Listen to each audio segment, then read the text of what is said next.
اسهل وآلة لازانيا ممكن توجدوها وغير في مقيله وحده بلا لا صوص بيشاميل وبلا لاطا وبلا فران.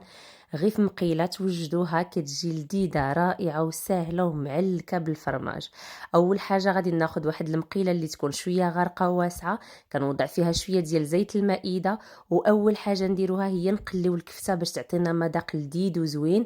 جربوها بهذه الطريقه راه كتجي احسن ملي كديروا الاضافات الاولى قبل الكفته.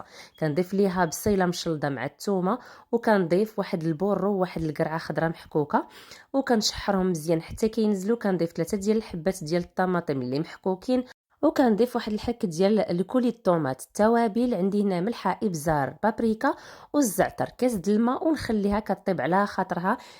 كنضيف واحد المعلقه كبيره ديال الطماطم المصبره، النار اللي مهيله حتى كطيب وكتبقى فيها لاصوص. كناخذ الورق ديال اللازان او لي باد اللازانيا كنهرسها وكنوضعها في الوسط ديال هاد لاصوص.